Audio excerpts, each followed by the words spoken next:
Aloha,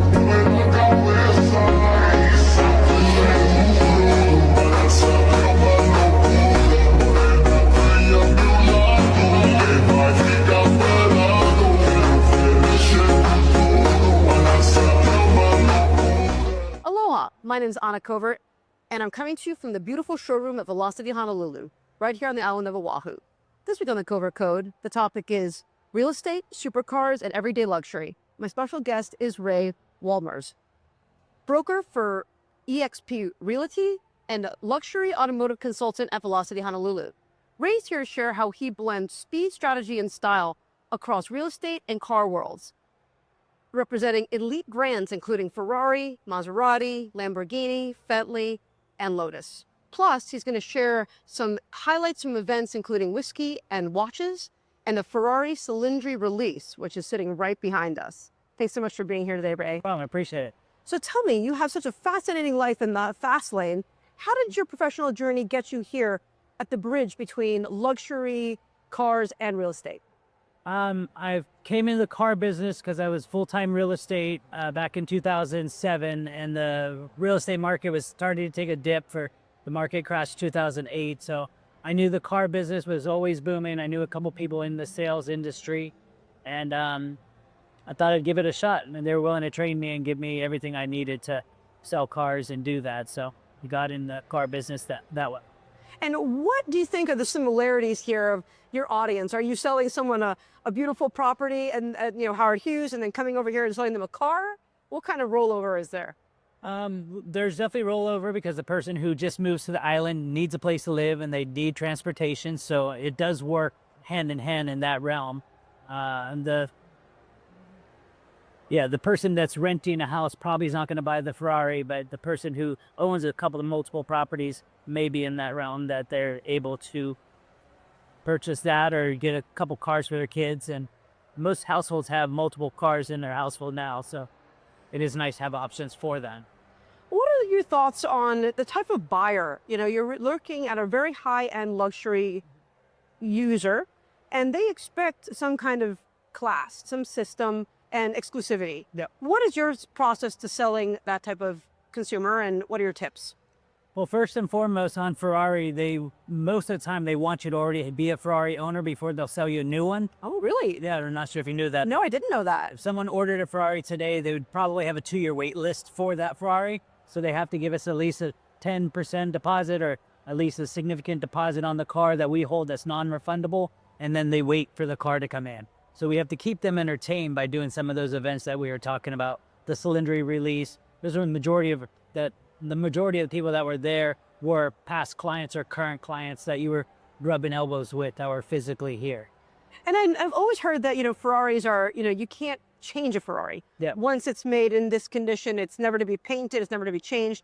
Is that the case? I mean, we have people that do wrap them. They'll wrap it a different color. They may paint it a different color, but some of these paint jobs are like $18,000, $20,000. So some of the paint jobs are pretty spectacular. They would be depreciating the car by changing the color. So maybe that was the misconception that you might have had.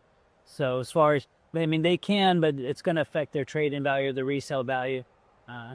One of the cars that was just right here, removed it, but it was a 70th anniversary piece of 458 Ferrari that's pretty much standard. There's no miles on the car. No one's going to drive it. They're just going to collect it and hold it. Wow.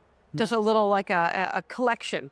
Yeah, collection. Like a purse. I collect purses, and someone could collect a Ferrari. Yep, or Labubu's or whatever else you want to collect.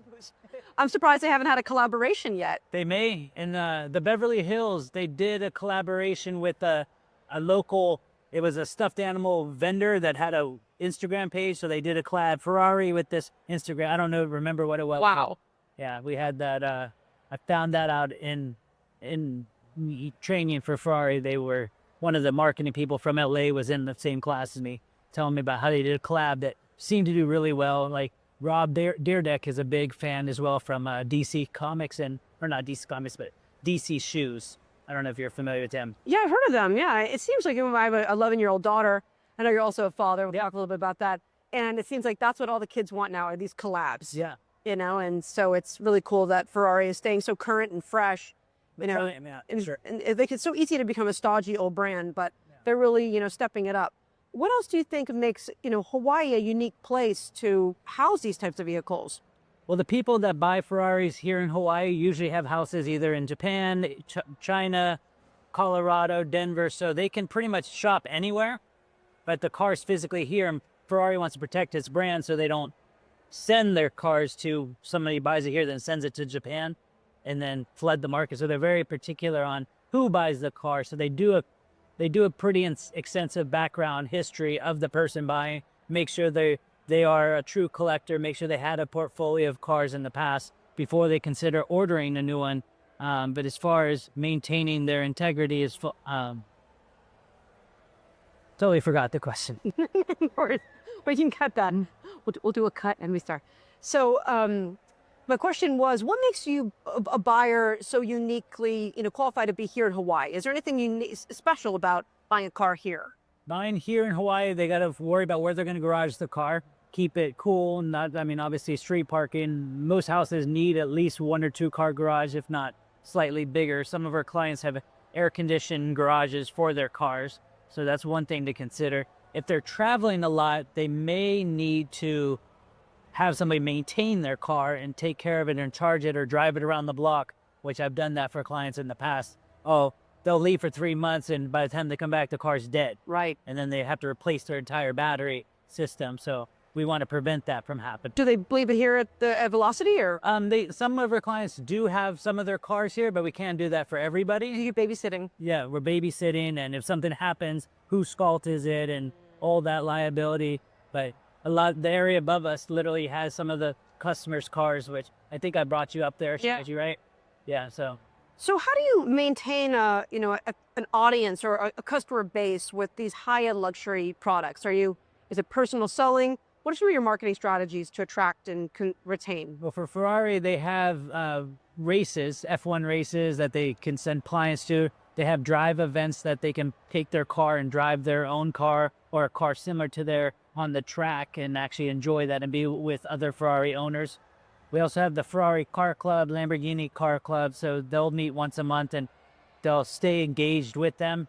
Obviously, the mechanics know the cars. A master mechanic, Aaron, is pretty awesome. He knows these cars inside and out, and most of the clients that buy the cars have had them for a while, only trust him to work on their cars. So they will actually invite or staff to, like, we just had our general manager and or master tech go to Kauai with one of our clients on his private jet. So he was keeping us engaged apparently, but I guess he wants to make sure he gets that continuous inventory coming in, or at least have the options that we'll call him when we get that first option. Wow.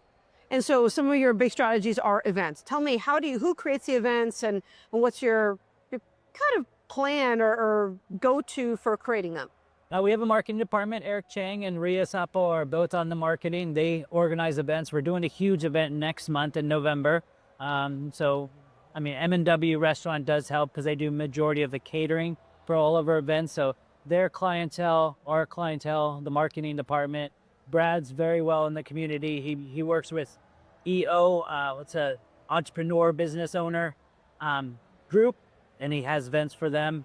The ride and drive event that we had at Aloha Stadium last year is we brought in some of the Ferrari drivers, and they took clients in the car on a hot lap around the track. Wow. So they got to experience one-on-one what's it like to drive like a real race car driver with a real race car driver, which was awesome. That is really cool. Mm-hmm. And are they going to still, what's going to happen when they tear down Aloha Stadium? Are they still going to do that? Hopefully we have a new great location, and we're riding on the field or inside the stadium, not just in the parking lot, hopefully.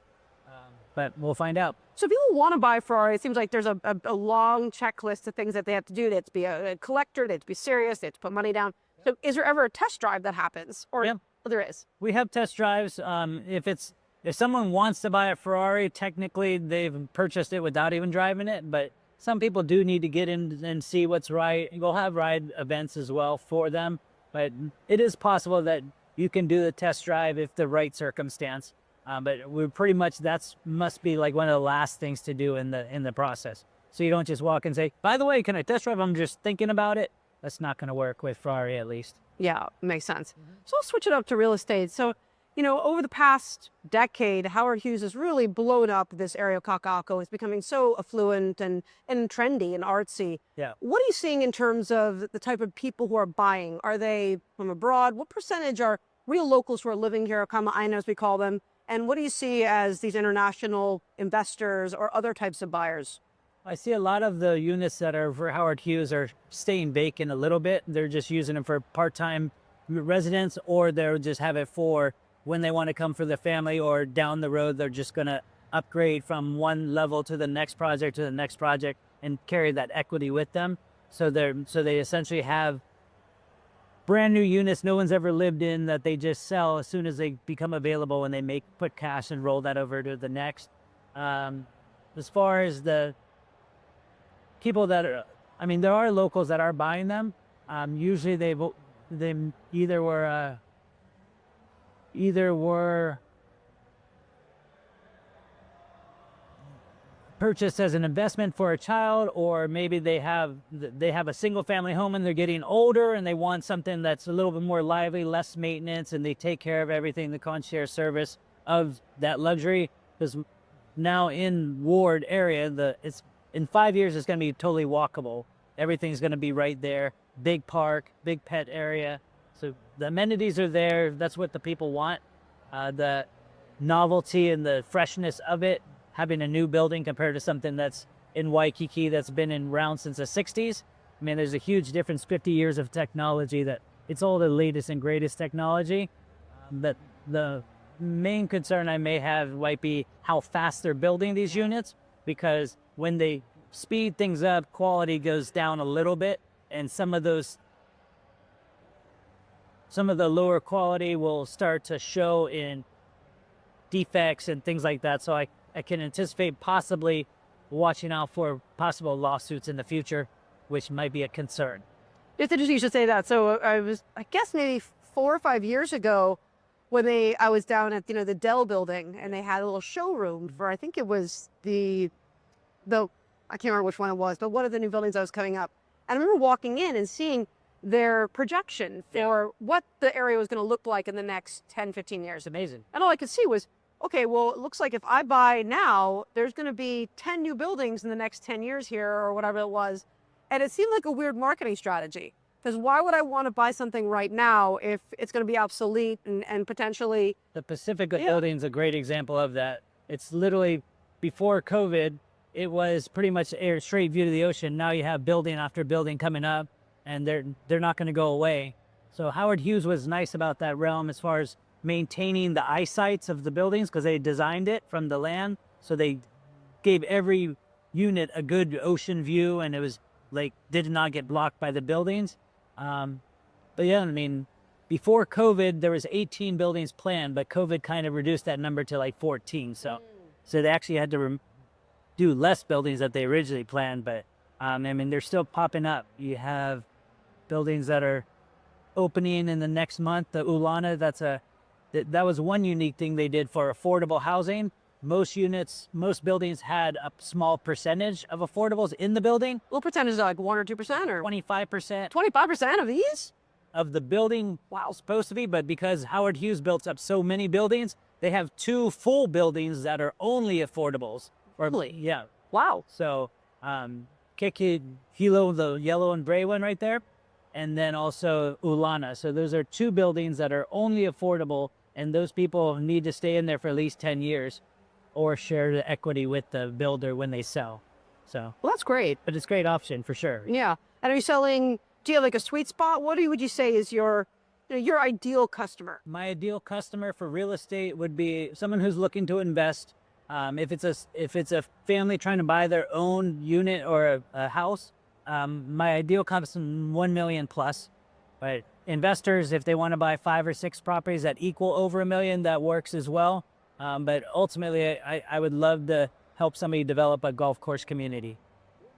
Yeah, I'd love to help with the planning, find the chunk of land where they're going to put the houses and the golf course, and be part of that process. So do you sell on all islands or in Eastern? Yeah, we have a team. So I'm part of Tony Kawaguchi's group with EXP. And we have a team. We have an agent on Maui, agent on Big Island, agent on Kauai. and we're growing. Obviously, Big Island has 2 different areas, Kona and the Hilo side, so we have an agent on each side. So I don't have to fly over, but if it's the right client for the right price point, I'll fly over and enjoy some R&R while I'm there. Sure. Yeah. I remember just seeing just recently these really cool video business cards at an EXP. Do you have one of those? Oh my gosh, those are the cool. I've never seen one like that before, and I was amazed with just like 90 minutes of playtime, and it really sets you apart. How did you get attracted to that brokerage firm? EXP was great because it had the opportunity to attract other go-getters for your business, and you can work in the. I mean, there's a lot of social interaction with the agents, a lot of social events. So I was really attracted to the opportunity to grow. Their commission splits, it's essentially able to, most brokerages charge you money every month, or they charge you a certain percentage of your commissions up to a certain amount. And the splits, it's pretty possible to work with EXP and they have them pay you to work there and not pay them anything. Oh, wow. And some of these brokerages are charging 10% of all your commissions for life, or they're charging at least a 6% royalty fee.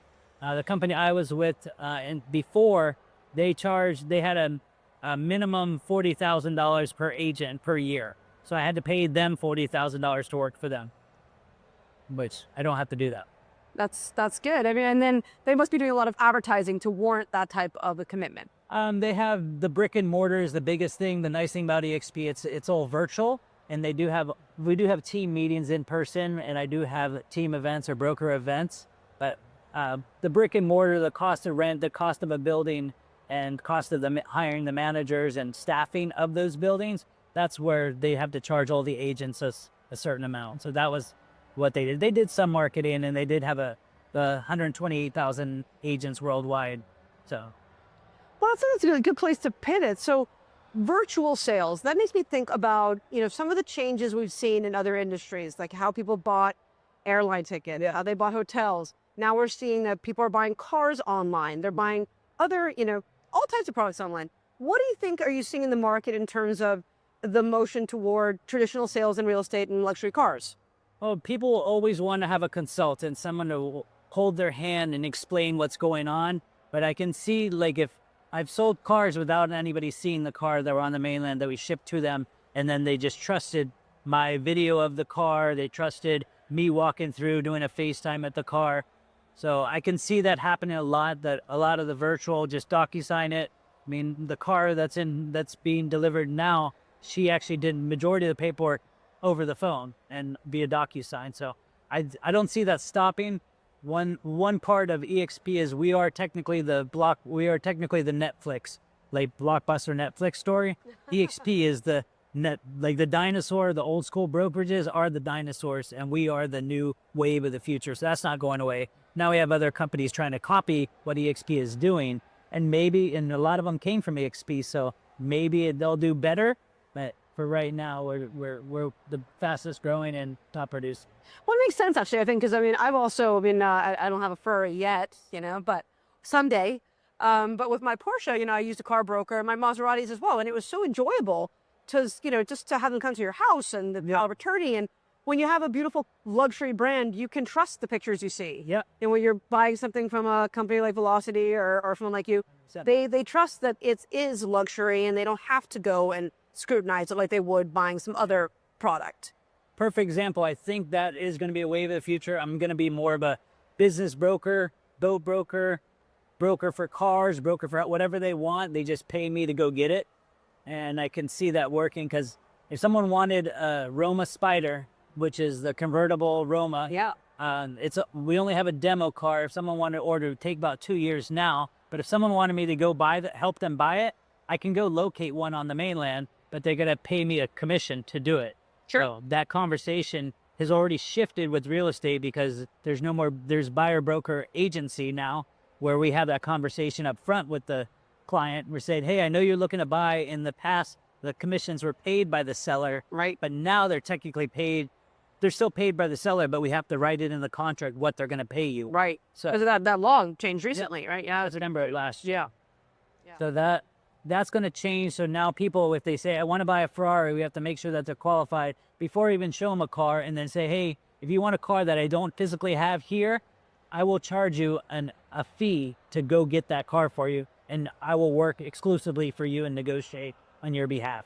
So I heard that there are ways that you can order the car and then pick it up at Ferrari and then drive it off the. Is there there's like a party that happens? Like what does it look like? People do that? I haven't done it yet. Some of my clients, I've heard stories, but they'll take them, they'll give them a tour of the factory. They'll have an event for all the owners that they'll go to, or they might have a race that's happening there in Italy. So yeah, I'm Then you get to drive it through the Autobahn. I mean, drive the Autobahn, or you get lots of cars that are out there just like yours that you're driving with other owners and doing like a rally run through the mountains or on the Autobahn. So sounds fun. yeah. So tell me, how do you balance all these? As you're a father, you're. How do you keep it all together? What are your tips? I don't sleep. No, I do. I mean, balancing is balanced, but luckily I wake up early. So by the time I'm awake, East Coast is already awake, so they're 6 hours ahead. So that's nice. I tend to get a lot done before my daughter goes to school, and then in evenings I'm going to bed by 8, but my daughter already goes to bed at 8 already anyway. So How old is she? she's 9. Oh, nice. My daughter's just 11 now. So it's a great age. Yeah, it's a great age. She was literally just here talking about her boo-boos and all her treats and tricks and how She have a little mini car. Emma had a little mini BMW. she had a Porsche Macan because her mom had a Macan before, and then she had the mechanical car that was. They both had white Macans, so they were twins. That's nice. I used to call my car the Maserati. Maserati. Mommy, the Maserati is the best car. And I'm like, yeah, it is. That's awesome. Yeah. So what are some of your tips for anyone out there who wants to grow up to be like you? Make sure that you stay focused and just focus on 3 good things. Don't try to do 10 different things well, because they'll never happen. Focus on the 3 strong points and be committed to what you're doing. How many times do you reach out to someone after they've had an interest? Like, what is your level of, once a month? I mean, because you're selling luxury, you can't be like a used car salesman. Yeah. And what is your cadence for outreach? Well, anytime we have an event that's relevant to somebody who is in the pipeline, quote unquote, that's thinking about it, or that we know that can afford to buy it, we will invite them to our events. If I get a new car in, or if I get something that's special, I want to invite them down to see it. So I would say probably we're probably touching them probably 20 to 30 times a year. Wow. So you have an event almost every month?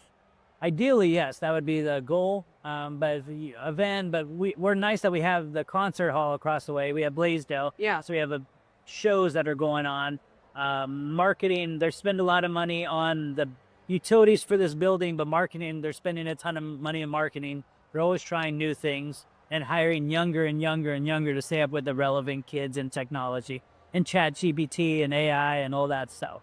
Right. So Do you have what are your thoughts on AI? Is it going to help or hurt, or does it really matter? it's going to make us all seem a lot smarter, and it's going to help us not run back to the office like, what is this? Or what is that? What is that? At least we say, well, I don't know. It's a great question. Let me see what ChatGPT says, and you can decide together if that makes sense or not. Like, how many cylinders is this car? If I didn't know, I could take a picture and they could probably tell me a lot about the car without even knowing it. And I got to sit in this car. I was the first one to sit in this car. Yeah.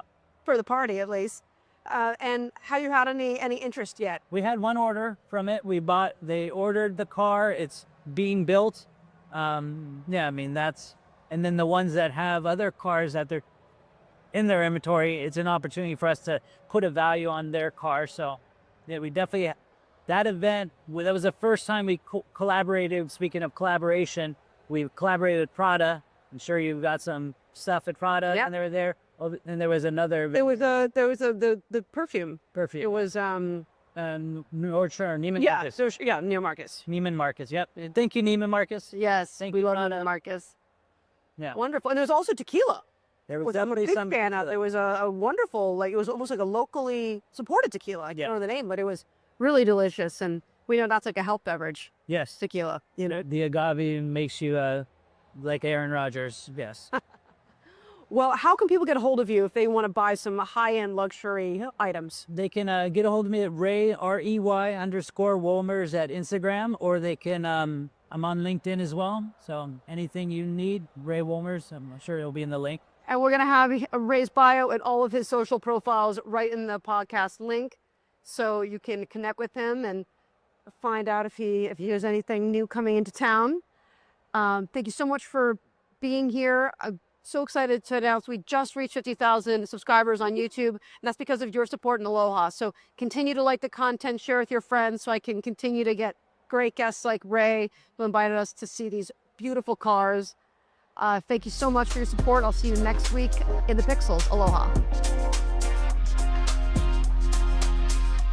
I hope you enjoyed this episode of the Covert Code Podcast. If you're loving the insights we share here, don't forget to follow us on your favorite podcast platform and leave a review. Your support helps us reach more digital innovators like you. Share this episode with your friends and colleagues on social media and help spread the word. And if you're in the solar space or just curious about where clean energy is headed, I'm thrilled to announce my brand new podcast, The Solar Coaster. This show digs into the real stories, trends, and challenges of the solar industry, with bold conversations and powerful takeaways you won't hear anywhere else.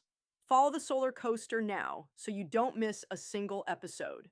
Thanks for tuning in. See you in the Pixels. Aloha.